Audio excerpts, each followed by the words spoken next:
নমস্কার বন্ধুরা, ইয়ন্স গ্যালারিতে আপনাদের সবাইকে স্বাগতম। আমাদের আজকের নিবেদন নিশিকান্ত এর কলমে বন্ধুত্বের জন্য। আজকের গল্প পাঠে রয়েছি আমি নীলাঞ্জন।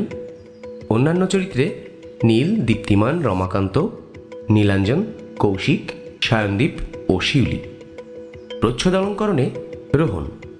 শব্দগ্রহণ, আবহ সঙ্গীত ও পরিচালনায় আমি নীলাঞ্জন। চলুন তাহলে শুনে নেওয়া যাক আমাদের আজকের গল্প বন্ধুত্বের জন্য।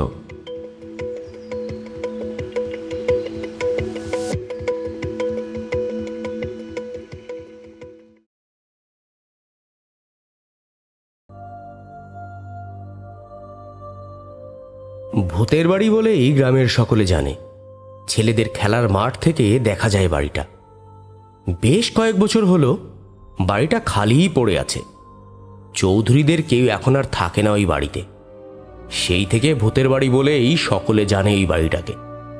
শোনা যায় চৌধুরীদের মেজকর্তা এখনো নাকি ভূত হয়ে ওই বাড়িতেই রয়েছে। মেজকর্তার সাথে আছে নানা জায়গা থেকে আসা ভূত পেতনির দল। তারা মোসাহেবি করার জন্য। কথাটা অনেকবার শুনেছে শুভময়, কিন্তু বিশ্বাস হয়নি। বড় দিঘির পাড়ে অনেকগুলো তাল গাছ আছে। তার পাশেই রয়েছে রায়চৌধুরীদের ভাঙা তিনতলা বাড়ি। রোজ রাতে নাকি ভূতেরা সেখানে মিটিং করে, আর অমাবস্যার রাতে বসে গানের আসর। যতবারই শুনেছে ততবারই মনে মনে হেসেছে সে। এ ব্যাপারে বিশ্বাস আর অবিশ্বাস নিয়ে কোনো আলাপ করেনি কারো সাথে। কেননা শুভময়ের যত আলাপ আলোচনা সব তার ছোট কাকার সঙ্গে। শুভময়ের চেয়ে 12 বছরের বড় তার এই ছোট কাকা। দুজনের যে খুব ভাব এ কথা সবাই জানে। ছোট কাকারও সব সময় শুভকে দরকার। শুভ ছাড়া তার চলেই না। রেল লাইন পেরিয়ে ডান দিকে একটু এগিয়ে গেলেই খেলার মাঠ। এই মাঠেই শুভদের সব খেলা হয়। ফুটবল আর ক্রিকেট দুটোই সে দারুণ খেলে, তাই বন্ধুরা সবাই একটু খাতিরও করে তাকে। আর তার গায়ের জোর তো লোকের কাছে গল্প করার মতো। ক্লাস 9-এ পড়ছে, কিন্তু 10 তো দূরের কথা। বড় বড় লোকেরাও তার কাছে কাত হয়ে গেছে পাঞ্জা লড়াইতে। কিন্তু এমনিতে কথা একটু কম বলে শুভময়। জুবিলি ক্লাবের সাথে একটা ফুটবল ম্যাচ ছিল রবিবার। পাশের পাড়ারই ক্লাব। হেরে গেলে মান সম্মান সব ধুলোয় মিশে যাবে। তাই বন্ধুরা মিলে শুক্র আর শনিবার একটু সিরিয়াস প্র্যাকটিস করলে ভালো হয়। স্কুলে গিয়ে কথাটা প্রথমে দেবলকে ডেকে বলল শুভময়। তারপর সবাই মিলে ঠিক করলো অন্য দিনের চেয়ে একটু বেশি সময় ধরে প্র্যাকটিস করবে আজ। সবার শুভর উপর ভরসা বেশি, কেননা জুবিলি ক্লাবের মতো শক্ত টিমকে গোল দেবার ক্ষমতা ওই এক শুভরই আছে।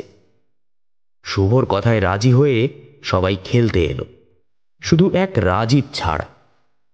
রাজীব অবশ্য স্কুলে বলে দিয়েছিল যে সে প্র্যাকটিসে যেতে পারবে না, কারণ আজ তাকে পিসির বাড়িতে যেতে হবে স্কুলের ছুটির পর। শুনে শুভর মনটা খারাপই হয়েছিল, কিন্তু কি আর করা। বাড়ির কাজ থাকলে তা তো করতেই হবে বই কি। মাঠে খেলতে খেলতে অন্য দিনের চেয়ে বেশি দেরি হয়ে গেল সেদিন। প্রায় অন্ধকার হয়ে গেছে।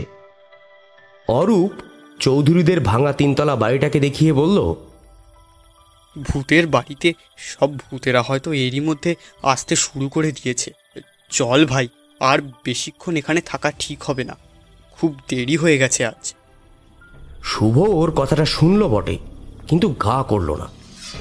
এরই মধ্যে তপন বলে উঠল, ওই ওই দেখ, ওই দেখ, ওই তেতলার বাড়ির বারান্দায় দাঁড়িয়ে কে যেন আমাদেরকে হাত নেড়ে ডাকছে।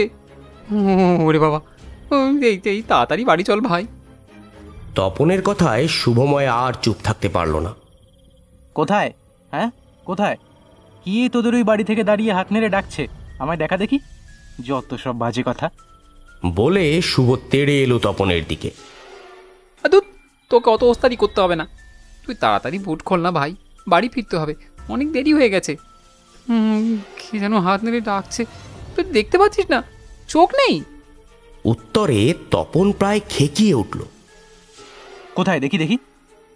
শুভ এবার তপনের হাত চেপে ধরল। এরই মধ্যে দেবল, সন্তু, বাপি সবাই গোল করে ঘিরে দাঁড়িয়েছে ওদের। সবাই জানতে চায় তপন কি দেখেছে। একমাত্র অরূপ শুধু ব্যতিক্রম। তার মুখে কোনো কথাই নেই, সে কোনো কথাই বলেনি। বন্ধুরা খেয়াল করে তাকে জিজ্ঞাসা করলে উত্তরে সে কোনো কথাই না বলে চুপ করেছিল। অরূপ কোনো কথাই বলছে না, তাতে সবাই একটু আশ্চর্যই হয়েছে। তপন তো বলেই ফেলল, আজ তোর কি হলো রে অরূপ, মৌনি নিলি নাকি? তার উত্তরেও অরূপ কোনো কথা বলেনি, শুধু একটু হেসেছে। সে হাসি রহস্যের হাসি। শুভ তপনের দিকে তাকিয়ে বলল, দেখা আমায়, কোথায়? কে ডাকছে ওই বাড়ি থেকে? ওই ওই ওই তো দেখতে পাচ্ছিস না? আরে ভালো করে খেয়াল কর না, ওই ওই বারান্দার থামটাকে। ওই এক হাতে ধরে লোকটা দাঁড়িয়ে আছে, আর এক হাত দিয়ে ডাকছে। ওই ওই ওই ওই দেখ, এইমাত্র আবার ডাকলো লোকটা। এবারে সন্তু বলে উঠল, ওরে শুভ, সত্যি তো, তপন তো ঠিকই বলেছে। এই তো দাঁড়িয়ে আছে বারান্দায়। এ ভূত ছাড়া আর কেউ হবে না। এখন কেমন করে বাড়ি যাব? ওরে, আমার তো খুব ভয় করছে। প্রায় ধমকে উঠল শুভ। সবাই জানে ওর অসীম সাহসের কথা। ধুর বোকা, তুইও মিছিমিছি ভয় পাচ্ছিস সন্তু।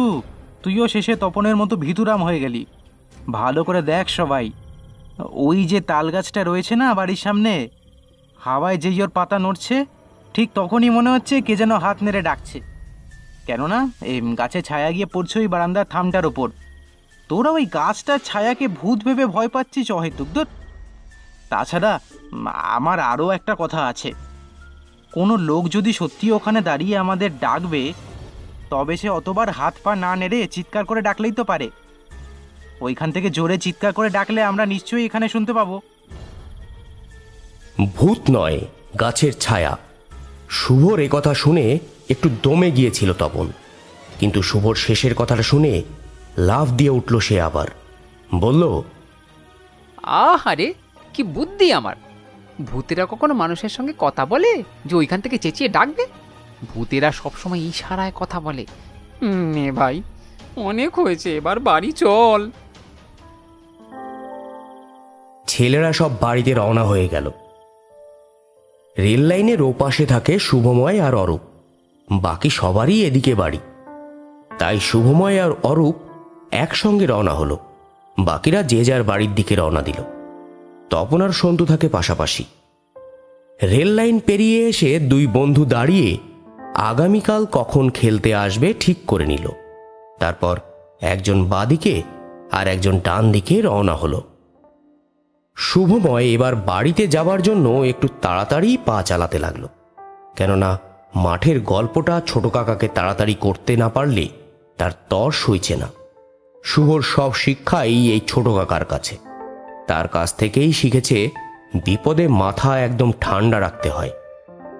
বিপদে মাথা ঠান্ডা রাখাটা খুবই কঠিন কাজ, তাই বিপদের সময়ে যে মাথা ঠান্ডা রেখে স্থিরভাবে থাকতে পারে সেই বিপদ থেকে তত তাড়াতাড়ি উদ্ধার পেতে পারে। তাই বন্ধুরা সবাই ভূতের কথা বললেও সে কিন্তু মোটেই ভয় পায়নি, আর তার জন্যই সে ঠিক গাছের ছায়া পড়ার ব্যাপারটাকে খেয়াল করতে পেরেছিল। ব্যাপারটা বেশ জমিয়ে ছোট কাকাকে বলতে হবে, তাই তাড়াতাড়ি বাড়ি যাওয়ার জন্য পা চালালো শুভময়। বাড়িতে ঢুকতেই কাজের লোক দাশুদা বলল, কি গো ছোট বাবু, আজ এত দেরি করে খেলার মাঠ থেকে ফিরলে? তোমার সাথে দেখা করার জন্য তোমার এক বন্ধু ছোট কাকার ঘরে বসে আছেন। তাই ছোট কাকা আমায় বলেছেন তুমি মাঠ থেকে ফিরলেই যেন তেনার কাছে পাঠিয়ে দিই। জলদি যাও। মনে মনে ভাবল শুভ, একেই বলে মনের টান। সে যখন ছোট কাকার কথা ভাবছে, ঠিক ছোটকাও তেমনি তার কথাই ভাবছে, আর ঠিক একই সময়। তাই আর দেরি না করে হাত পা না ধুয়েই দুটো তিনটে করে সিঁড়ি একেবারে ডিঙিয়ে দোতলায় উঠে কোণে ছোট কাকার ঘরের কাছে পৌঁছলো শুভময়। দরজা খোলা, পর্দার এপাশ থেকে শুভময় শুনতে পেল ছোটকা কার সঙ্গে যেন কথা বলছে, কিন্তু আর কে ঘরের ভেতরে আছে তা বুঝতে পারল না। পর্দা সরিয়ে ঘরে ঢুকেই জিজ্ঞেস করল। ছোটকা, তুমি আমার... কথাটা শেষ করতে পারল না শুভময়। দেখল ছোটকার সাথে সোফায় বসে আছে অরূপ। খুব আশ্চর্য হয়ে গেল তাকে দেখে। কি করে শুভময়ের আগে সে এখানে পৌঁছলো তার হিসাব কিছুতেই মেলাতে পারল না। একবার শুধু অরূপের দিকে তাকিয়ে বলল, কি রে তুই?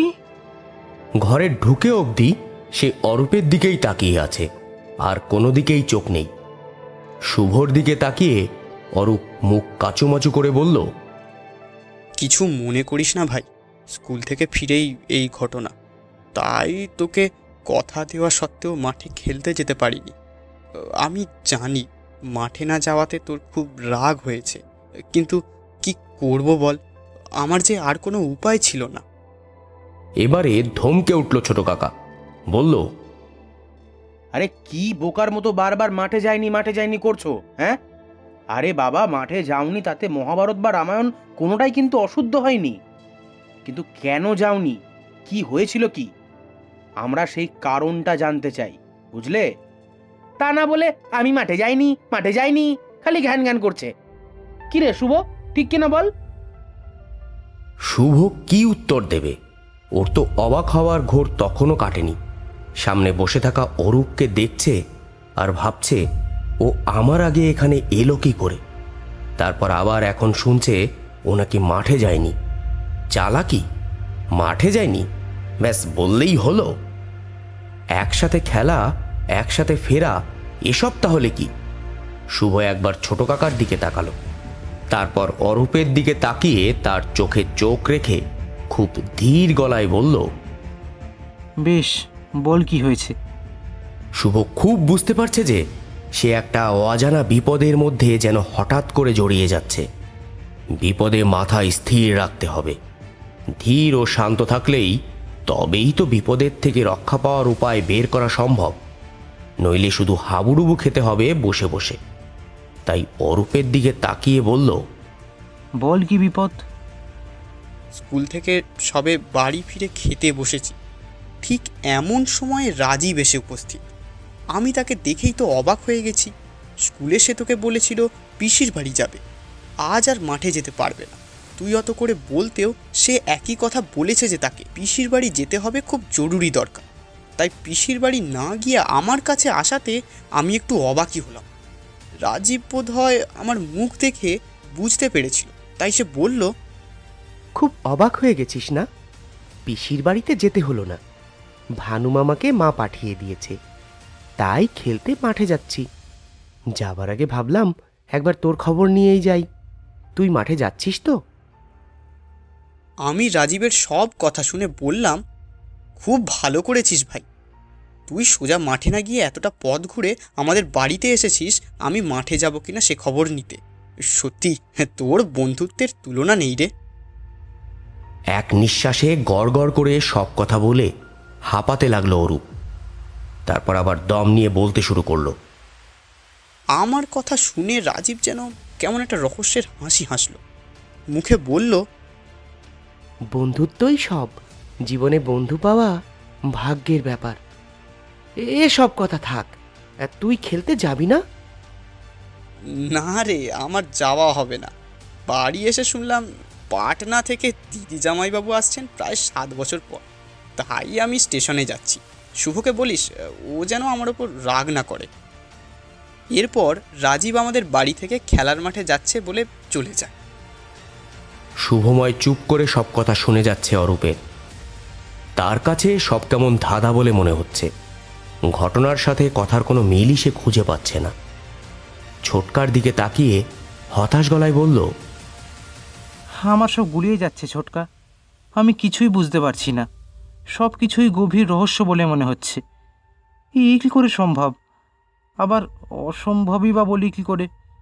আমি যে তার সাক্ষী, প্রত্যক্ষদর্শী। ছোটকা শুভকে প্রথম থেকেই লক্ষ্য করছিল।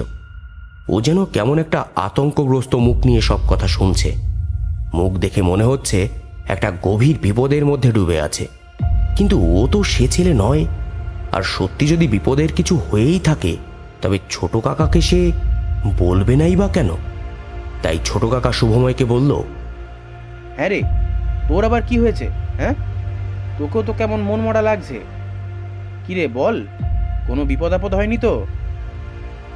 শুভময় দু হাতে ছোট কাকাকে জড়িয়ে ধরে বলে উঠল, বিপদ, ঘোর বিপদ ছোটকা। এ বিপদ সবার, তোমার, আমার, অরূপের, আমাদের সবার বিপদ ছোটকা। দু হাতে ছোটকাকে জড়িয়ে ধরে শুভময় উত্তেজনায় কাঁপছে। ছোট কাকা শুভকে সেই 2 মাস বয়স থেকে চেনে। তারই চোখের সামনে আজকের এই শুভময় তিল তিল করে বড় হয়ে উঠেছে। তার আদরের বুড়ো আজ সকলের কাছে শুভ বা শুভময়, তাই সব কিছুই ছোট কাকার পরিচিত। তাছাড়া শুভর সব শিক্ষা দীক্ষাই তার কাছেই। সেই শুভ তাকে জড়িয়ে ধরে এভাবে ভয়ে কাঁপছে, এ যে তার কাছে কতখানি বিস্ময়কর তা বলে বোঝানো যাবে না। ছোট কাকা শুভময়কে আস্তে আস্তে সামলে নেবার সময় দিলেন। চুপ করে থাকলেন বেশ কিছুক্ষণ। তারপর এক সময় সেই নিস্তব্ধতা ভেঙে বললেন, এই শুভ, এবার বল তো আমায়, কি হয়েছে কি তোর? গলার স্বর পাল্টে গেছে, পাল্টেছে তার চেহারা। অরূপের জানা না থাকলেও শুভময়ের খুব ভালোভাবেই ছোট কাকার এই গলার স্বর ও চেহারার সাথে পরিচয় আছে। তাই ছোট কাকার এই স্বর শুনে তার মনে সব ভয় যেন এক মুহূর্তে চলে গেল। সেও যেন আগের মতো শুভময় হয়ে উঠতে শুরু করলো, যে ভয় কাকে বলে জানে না। তবে শোনো ছোটকা, আমি এইমাত্র মাঠ থেকে খেলে ফিরছি। তা তুমি আমায় দেখে নিশ্চয়ই বুঝতে পেরেছ আমি আমার বন্ধুদের সাথেই খেলেছি। সে দলের আর সকলের সাথে অরূপ ছিল না রাজীব। রাজীব বলেছিল সে আসবে না। অরূপ সারাক্ষণ আমাদের সাথে মাঠে ছিল এবং আমি আর অরূপ বাড়ি ফেরার সময় রেল লাইন পর্যন্ত একসাথে আসি। সেখান থেকে অরূপ যায় ওর বাড়ি আর আমি আমাদের বাড়ি। বাড়ি ফেরার পথে একটা কথা আজ আমি অনেকবার ভেবেছি। অরূপের খেলার আজ অদ্ভুত উন্নতি দেখা গেছে।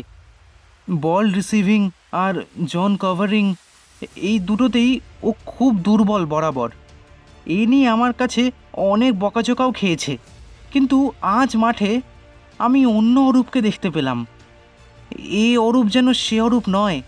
কি সুন্দর তার রিসিভিং, তেমনই তার জায়গা কভার করার বুদ্ধি। আমি দেখেছি আর অবাক হয়ে গেছি। অবশ্য তাকে আমি একবারও এ নিয়ে কোনো কথা বলিনি, ইচ্ছে করেই বলিনি। ভেবেছি প্রশংসা শুনে যদি সব গণ্ডগোল করে ফেলে। ফর্মটা আগেও ধরে রাখুক, অভিনন্দন প্রশংসার অনেক সময় পাওয়া যাবে। আর নিজেকে চুপ করিয়ে রাখা সম্ভব নয়। অরূপ লাফিয়ে উঠে বলল, তুই তুই তুই কি বলছিস শুভ? আমি আমি আজ আবার কখন মাঠে খেলতে গেলাম? আমি তো আজ সেই সময় রেল স্টেশনে দাঁড়িয়ে দিদি জামাইবাবুর অপেক্ষায়, আর তুই বলছিস আমি তোর সাথে মাঠে খেলতে গেছি, একসাথে বাড়ি ফিরেছি। এসব এসব ভুল ছোট কাকা, এসব ভুল। শুভ সব ভুল বকছে। ওর আজ কি হয়েছে কে জানে। আমি ভুল বলছি না ছোটকা, ওই সব গণ্ডগোল পাকাচ্ছে। ও মাঠে আজ সকলের সাথে খাপছাড়া ব্যবহার করেছে, আর এখন এখানে। থাম, এখানে কি করছে সে কথা তোকে বলতে হবে না, ঠিক আছে? সেটা আমরা দেখতেই পাচ্ছি। মাঠে কি ব্যবহার করেছে সেটা বল তো শুনি। আহ ছোট কাকা, আপনি কি সব কথা শুনতে চাইছেন যার কোনো মানেই হয় না? ছোট কাকা অরূপকে থামিয়ে বলল, আরে বাবা শোনোই না, ব্যাপারটা আমার কাছে খুবই মজার লাগছে, বুঝলে? এই শুভ, তুই বল তো, অরূপ মাঠে তোর সাথে কীরকম ব্যবহার করেছে সেটা আমার শোনা দরকার, বল। ছোটকা, তুমি আমার কথা বিশ্বাস করছো না? শুভময়ের গলার স্বর বিকৃত শোনালো। বোকার মতো একদম কোনো কথা বলবি না। তুই জানিস এই ধরনের কথা আমি একদম বরদাস্ত করতে পারি না। এখানে বিশ্বাস অবিশ্বাস কোনো কিছুর কিন্তু প্রশ্ন নেই। তুই যে খাপ ছাড়া ব্যবহারটা খেয়াল করেছিস আমি সেইটা শুনতে চাইছি, এবার বল। ছোট কাকা শুভময়কে শাসন করলেন। সরি ছোটকা, আজকে খেলতে খেলতে আমাদের বেশি দেরি হয়ে যায়, এইটা নিশ্চয়ই বুঝেছ। তাই সন্ধে হওয়ার পরে রায়চৌধুরীদের ভাঙা বাড়িটা দেখেই সবাই ভূত দেখা যাচ্ছে বলে হই হই আরম্ভ করলো। এসব ব্যাপারে সবচেয়ে যার গলা শোনা যায় সে হলো অরূপ। কিন্তু আজও একটা কথাও বলেনি। এমনকি বন্ধুরা তার কাছে যখন জানতে চাইল যে ওই বাড়িতে ভূত দেখতে পাচ্ছে কি না, সে কোনো উত্তর দেয়নি, শুধু একটু রহস্যের হাসি হেসেছে। খেলার মাঠে সে বোধহয় কোনো কথাই বলেনি। এখন খেয়াল হচ্ছে আমি আর ও যখন একসাথে বাড়ি ফিরি, পুরোটা রাস্তা ও কোনো কথা বলেনি, শুধু ঘাড় কাত করে হ্যাঁ আর না করেছে, মুখে কথা বলেনি। এ আমার কাছে খুবই আশ্চর্য বলে মনে হয়েছে, কেননা আমরা বন্ধুরা অরূপের এই আচরণের সাথে মোটেই পরিচিত নই। ওই আমাদের মধ্যে সবচেয়ে ফাজিল, সোজা বাংলায়। শুভময় এবার ছোটকার পাশ থেকে উঠে সোজা গিয়ে অরূপের পাশে বসল। তারপর তার একটা হাত নিজের দুহাতের মধ্যে নিয়ে বলল, হ্যাঁ গো চাদু, তুমি কে? তোমার কিছুই তো বুঝতে পারছি না। মাঠে গেলে, একসাথে খেললে, শুধু তাই নয়, অন্য দিনের থেকে অনেক বেশি ভালো খেললে, যা তারিফ করার মতো। খেলার শেষে বাড়ি ফেরার পথে একসাথে ফিরলুম কথা বলতে বলতে, অথচ ছোট কাকার সামনে আমায় বলছো যে তুমি খেলতে যাওনি। এটা কী ধরনের ন্যাকামি, হ্যাঁ? শুধু তাই নয়, রাজীব পিসির বাড়ি না গিয়ে তোর বাড়িতে এসেছিল খেলতে যাবে সে কথা বলতে। মিথ্যে কথা বলার জায়গা পেলি না রে হতভাগা। রাজীব যে মাঠে খেলতে যাবে তোকে বলেছিল, তা রাজীব কোথায়? তাকে মাঠে দেখতে পেলাম না কেন? তুই মাঠে যাসনি বলছিস, তোকে মাঠে দেখলাম কেন? ধাঁধা দাদা খেলা হচ্ছে, ধাঁধা দাদা। ছোট কাকাই প্রথমে বলে উঠল, এই তোরা থাম, দুজনে মিলে এক কাজ কর, একবার রাজীবের খবরটা নিয়ে আয়, বুঝলি? চট করে একবার ওর খবরটা নিয়ে আয়। আমার কেন জানি না মনে হচ্ছে কিছু তো একটা ঘটেছে, আর সেটা শুরু হয়েছে রাজীবের থেকে। অবশ্য রাজীবের সাথে দেখা হলে মনে হচ্ছে সমস্ত রহস্যের সমাধান হয়ে যাবে। তারপর একটু থেমে বললেন, এই চল, আমিও যাব তোদের সাথে। ছোটকা, তুমি যাবে? প্রায় চেঁচিয়ে উঠল শুভ, কারণ ছোটকার যাওয়া মানে অনেক কিছু, সব দারুণ দারুণ ব্যাপার। যেমন রাজীবের বাড়িতে তারা ছোটকার গাড়িতে যাবে, ফেরার পথে মাইফিল রেস্টুরেন্ট থেকে ফ্রাইড রাই ভালো মন্দ খাওয়া হবে, তারপর ছোটকার মুড ভালো থাকলে নদীর দিকে যাওয়া যেতে পারে। সেদিকে গেলে ছোটকা শুভকেই গাড়ি চালাতে দেয়। এদিকে শহরের মধ্যে শুভ গাড়ি খুব একটা চালায় না। অরূপ হতাশ গলায় বলল, ছোট কাকা, তাহলে আমার ব্যাপারটা কি হবে? অরূপের কথায় ছোট কাকা কিছু একটা বলতে যাচ্ছিলেন, তার আগেই শুভময় বলল, ওর কি হয়েছে? ওর একটা বিপদ হয়েছে। ঘরে ঢুকেই সে কথা তুমি বলেছিলে বটে, নানা কথায় সেটা এখনো আমার শোনা হয়নি। তোর কি হয়েছে রে অরূপ? তোর আবার কিসের বিপদ হলো? এখানে আর দেরি করা চলবে না, রাজীবের বাড়িতে যেতে যেতে সমস্ত কথা শুনবি, চল। ছোটকা উঠে জামা পাল্টে নিয়ে রেডি হয়ে গেছেন এরই মধ্যে। ঘর থেকে বেরিয়ে বারান্দায় দাঁড়িয়ে অরূপকে বলল, তোমার কোনো চিন্তা নেই অরূপ, তোমার দিদি আর জামাইবাবুকে আনতে আমরা 3 জনেই যাব, ঠিক আছে? আর এই জন্যেই আমি তোমাদের সাথে বের হচ্ছি, নইলে রাজীবের খোঁজ করতে আমি তোমাদেরকে পাঠাতাম, আমি যেতাম না। শুভময় শুধু একবার অরূপের দিকে আর একবার ছোট কাকার মুখের দিকে চাইল, কিছুই বুঝতে পারছে না সে। ছোট কাকা সেটা খেয়াল করে সংক্ষেপে বলল, আরে বাবা, ওর দিদি জামাইবাবুর আসার কথা ছিল না, ভুলে গেলি? তারা ঝুমরিতলায় আটকে গেছে, কি একটা গন্ডগোল হয়েছে, লোকেরা ট্রেন আটকে দিয়েছে। গ্যারেজ থেকে গাড়ি সবে বার করা হয়েছে, এরই মধ্যে 5 জন লোক এসে উপস্থিত। শুভময় দেখল তার ভেতর রাজীবের বাবাও রয়েছেন। ছোটকাকে দেখতে পেয়ে রাজীবের বাবা এগিয়ে এলেন, বললেন, সুধাংশু, খুব ভালো হলো তোমায় পেয়ে, আমরা সবাই তোমার কাছেই যাচ্ছিলাম। স্কুল থেকে রাজীব সোজা চলে গেছে আমার ছোট বোনের বাড়িতে, অবশ্য সেরকমই কথা ছিল। দেখো না, রাত্রির হয়ে গেল অথচ সে এখনো ফিরছে না। গেছে লোকাল বাসে, রাত্রির হয়ে গেলে তো আর ফেরার বাসও আর পাবে না। আবার এদিকে খবর পেলাম ঝুমরিতলায় একটা লোকাল বাসের সাথে নাকি পাটনা থেকে আসা এক ট্রেনের ধাক্কা লাগে, তাতে বিরাট এক দুর্ঘটনা ঘটে গেছে। মনটা খুবই ছটপট করছে বাবা, কিছুই বুঝতে পারছি না। তাই তোমার কাছে এসেছি। রাজীবের একটা খবর। ছোট কাকা রাজীবের বাবাকে জিজ্ঞাসা করলো। আচ্ছা, রাজীবের পিসির বাড়িটা কোথায়? উত্তরে ভদ্রলোক বললেন, এই তো ঝুমরিতলার কাছেই। ঝুমরিতলায় নেমে গ্রামের মধ্যে আধ ঘন্টার পথ, মাইল 2 হবে। আমরা সেই দিকেই যাচ্ছি, আপনি চিন্তা করবেন না। ছোট কাকা আর দেরি করতে চাইল না, গাড়ি স্টার্ট দিয়ে দিল। রাস্তায় এছাড়া বিশেষ কোনো কথা বলল না ছোট কাকা। সারাটা রাস্তা একরকম চুপ করেই থাকলো। ছোট কাকাকে ওই রকম দেখে শুভ আর অরূপও নিজেদের মধ্যে কথা বেশি বলল না। একটা কিছু ঘটতে যাচ্ছে এটা তারা বুঝতে পারল।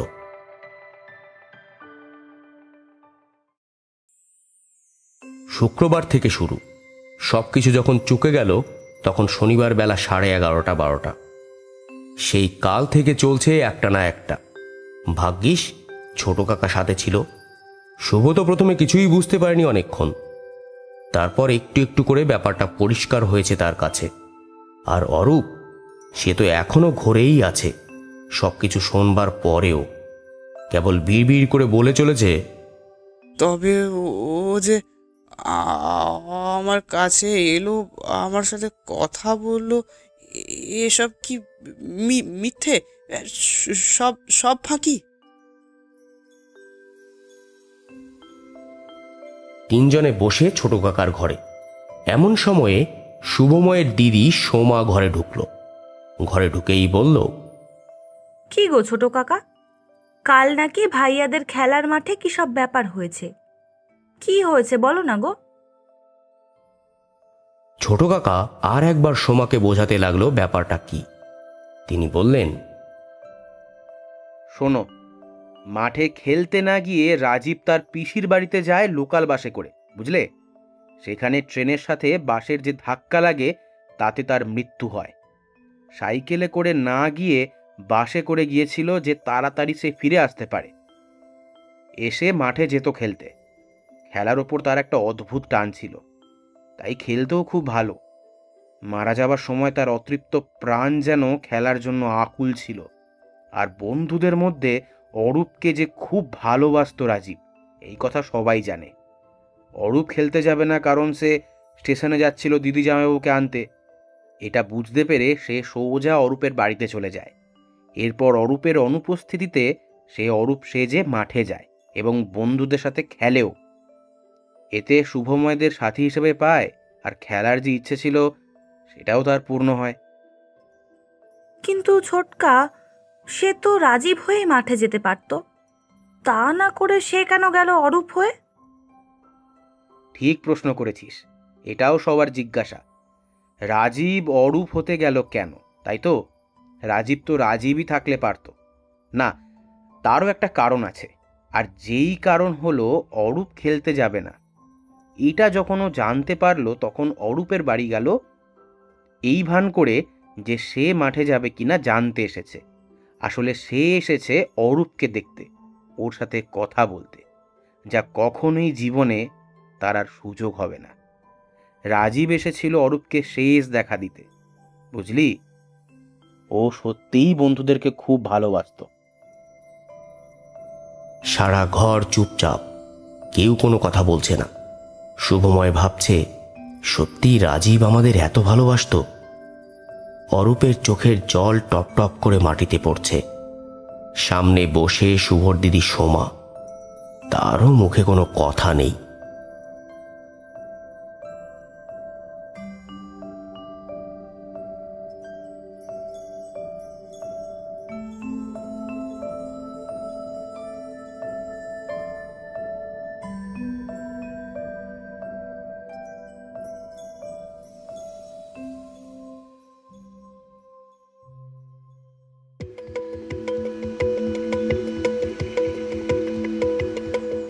কেমন লাগলো আমাদের আজকের নিবেদন অবশ্যই কমেন্ট বক্সে কমেন্ট করে জানান। আর যদি ভালো লেগে থাকে তাহলে লাইক এবং শেয়ার করতে ভুলবেন না। আর তার পাশাপাশি আমাদের চ্যানেলে সাবস্ক্রাইব করে আমাদের পাশে থাকুন। খুব শীঘ্রই আমরা ফিরে আসব নতুন গল্প নিয়ে। সবাই সুস্থ থাকুন, আনন্দে থাকুন। ধন্যবাদ।